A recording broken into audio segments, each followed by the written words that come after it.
Imagine this, you're in a job interview or presenting to a board of directors, or maybe you're live on camera on a TV interview and your heart's racing, your mind's racing, you're sweating, your heart's beating out your chest and you freeze and go blank and you don't know what to say.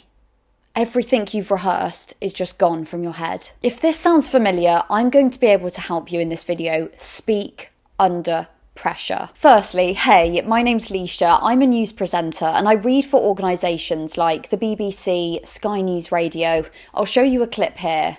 The jury's concluded that it was accidental. We've heard from police, fire. Psychologists say Kalokani was suffering from paranoid schizophrenia. From the Sky News Centre at 9, there's been more serious violence on the streets of the UK today. One of them being the almighty Constitution Hill. He's the favourite. Crowds of mourners in near silence watched as Liam Payne's dad read tributes and kissed photographs of his son. So I've learned how to work, write, speak under extreme pressure, and you can do it too. It's just a skill. In broadcasting, sometimes things happen that you can't control. You might have breaking news in your bulletin. You might have breaking news 5 minutes before your bulletin.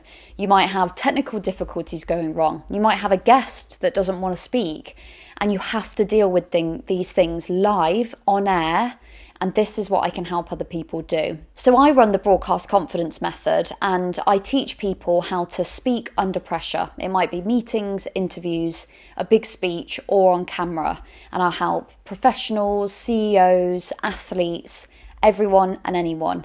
And anyone can do it. Right, you might want to get a piece of paper to write down because I'm going to give you 4 ways to help you deal and speak under pressure. Firstly, the reason I'm doing this is because I get a lot of questions. I get people saying, I'm actually an extrovert, Leisha. I'm confident.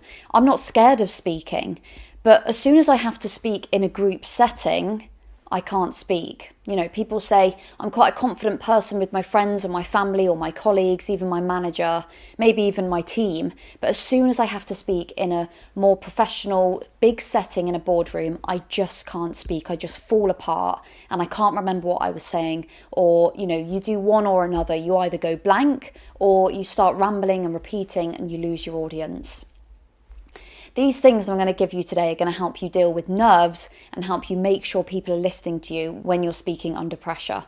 So the first thing to say is probably just explain why this is happening. So when we're under pressure, our adrenaline spikes. So this causes our breathing to go, a bit faster. It causes our mind to think that bit faster. What's happening is your brain is working faster than your words. So this might cause you to stumble, or it might cause you to lose track and freeze and go blank, or it might cause you then to start rambling and repeating. The next thing, like I said, is your breath. This gets shallow. So this might cause your voice to break or crack. Sometimes you might not be able to feel like you can breathe properly. You might even be feeling like you're not sounding how you usually sound. And it's because your voice is probably a pitch higher because you're scared. And the last thing is that silence in that high pressured room feels terrifying. And we need to swap this round.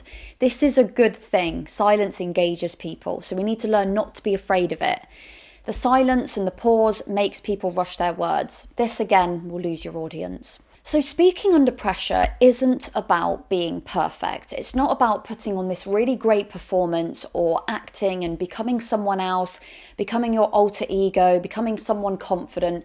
It's about becoming more you. We need you to become more you because we need you to be authentic. People don't want someone perfect. They don't want a robot. They want you. They want someone that's present. They want someone that's just giving them a proper answer, answering like a normal human being. And speaking under pressure is about being able to handle what's coming to you. So like I said, you don't need to give the most perfect answer, but what you do need to do is be able to handle what they're doing. So you need to be able to answer with something. This will make you come across human, not a robot. And the last thing to say before I get into the 4 points is it's not about being overly prepared and being scripted. It's just about learning the tools that will make you feel prepared and learning frameworks with how to speak to make sure whatever's thrown at you, you can handle. Right, so get your pen and paper. Here are the 4. The first one is controlling your body. This is really important. As I mentioned before, Being under pressure, spiking our adrenaline, we feel scared, our heart's pumping, we're sweating, mind's racing. The first thing is to control your body and your breath. So the first thing you can do if you have to speak under pressure is do some deep breathing. I know it kind of maybe sounds a bit silly and not really that important and, that won't make that much of a difference, but you have to slow everything down. And the only way to slow your nervous system is to breathe. I know it can seem unnatural, but the couple of seconds before you start speaking, so, before someone hands over to you and says, Leisha, you know about this subject, can you take it from here? When you're hearing those words, that's your time to breathe in and breathe out. And then you might get up and go and walk over to the board. And that's when you do another one. You breathe in and you breathe out. People aren't going to notice you doing that. But this is going to slow you down before you've even started. And this is what we need, because we don't want you running and racing into it. You're just going to stumble on your first few words. And this is just going to set you up for a shaky, horrible performance. We need your first line to hit them hard and nail them. And once you've got this, the rest of your speaking should follow. So that's the first thing. Big breaths to start. The next thing is to, unfortunately, do a little bit of faking until you make it. And it's pretending that you're confident. Even though you don't feel like it and you're probably thinking, shit, I really don't want to do this. I feel horrible. I just want to go home. You need to shove those shoulders back. You need to stand up tall. I'm only 5'1", but you get my drift. You need to stand up as tall as you possibly can. Again, people aren't going to notice this. You can't suddenly grow a metre, but you are going to feel this difference. So you need to have shoulders back, stand tall, ground yourself when you're speaking. And the last thing is eye contact. These couple things that you're going to do with your body are going to make you look confident.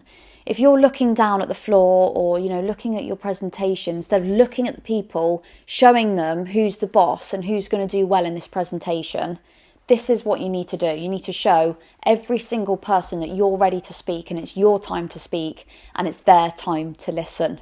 And like I've mentioned before, I'm not a confident person, but I have to walk into that studio pretending that I am. I can't walk into a new studio, hunched over. Sometimes I feel like that. Sometimes, everyone gets out of bed sometimes and they just don't feel like doing what they have to do. But I can't enter the studio like that. And that's just like your presentation or your interview or your speech. You can't enter the room like that. You have to show people that you're here, you're ready, and that they must listen to what you've got to say. The next thing that I want to help you with is your next bullet point on your notes is your message. You have to anchor your message before you start. So I know that you've got a presentation and you might have 10, 20 slides, but there's got to be 2 or 3 main bullet points that you want to get across to them. You need to pick 3 things that are really important that you need to get across, because you can give them lots of information, but you can't expect them to remember it all. You need to give 2 or 3 main points that you want to give them to take away with. Because what happens often is under pressure, your mind starts racing, doesn't it? Everything gets really fast up there and you can't remember what you've rehearsed. So not only for your audience, but it's for you. You need to remember what's really important for you to say and for you to get across.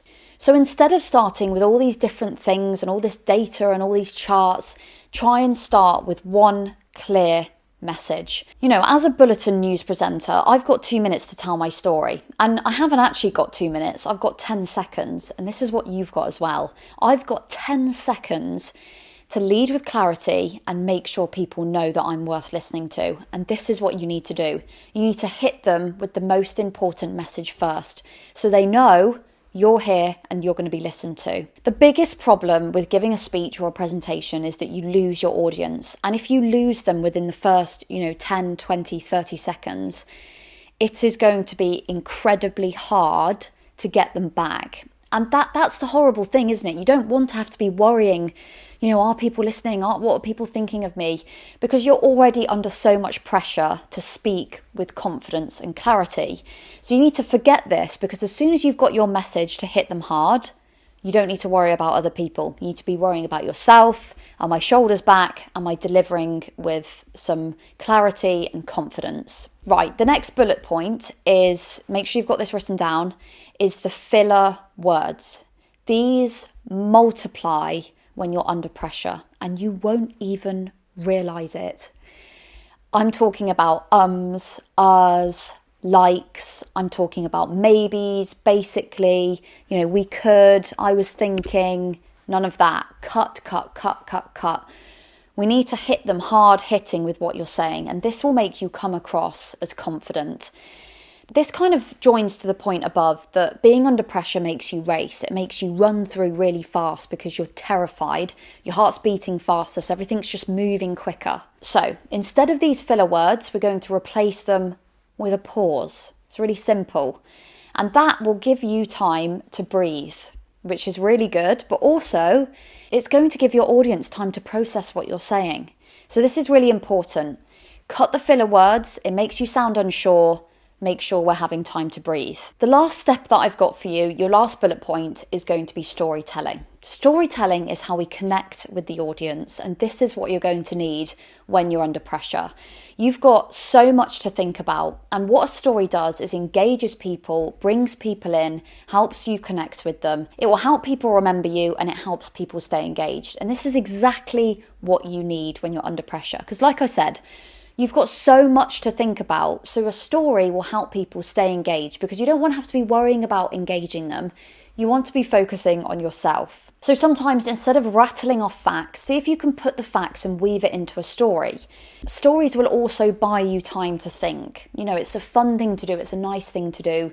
It helps people understand what you're saying, and it will give you just a minute to breathe. Like I said, speaking in front of people is a really scary thing to do, and giving yourself time to breathe, time to pause, time to think will help you come across with clarity, calm, and confidence. The last thing that I want to add here is that confidence isn't something you're born with. I wasn't born with it. I didn't walk into those studios when I was 18 years old thinking I knew how to talk. I was terrified. My voice was really high pitched. I'd race through my bulletins. I'd be thinking I couldn't breathe properly. I'd be cutting out my breath so my voice would be shaking and cracking. I'd be pausing in the wrong places so my sentences wouldn't really be making sense. I'd be, firing the wrong clips because I'd be panicking. I wasn't born with this kind of calm and confidence, and it's something that anyone can learn. If you try and think about it as well, some of the most amazing speakers, you've got people like Tony Robbins. He's not a perfect person. He's not, born perfect. He's not perfect. If you watch him on stage, he has the odd he had pauses, he has this, he has that. He sometimes will start a sentence and realise it doesn't make sense and start again. It's about being human. You have to be a human around these people. If you're recovering like a robot and panicking, they're just going to tune out. You need to be you. You need to be present. Laugh things off. Be relaxed. This is how people are going to be engaged in what you're saying. And this is the same for you in a presentation. They're not waiting for someone perfect. They're waiting for someone to lead them with clarity, confidence and calm. This is what people want. So I'm going to do a quick roundup of all the bulletins to make sure you've got these. The first one is controlling your body. Shoulders back, be confident, breathe. The next one is have your clear message. Don't go in there waffling. You have to tell them the clear message straight away, and you need to make sure you know what it is so that you're clear. The next is handling those filler words. Cut out those ums, ahs, likes. You need to sound certain, not unsure. The next is storytelling. Make sure you weave those stories in. Make it interesting. Make you engaging. Don't just fire them with loads of, numbers and charts. Make sure you're telling a story. And the last one, make sure you've got this written down. Confidence is something that you can learn. It's not something that everyone's born with. You can do this. If you found this helpful, subscribe and leave me a comment below. Tell me something that you've struggled with under pressure and I'll see if I can help. Thanks for watching. I'll be back again next week. And please remember, people don't need perfection. They need you.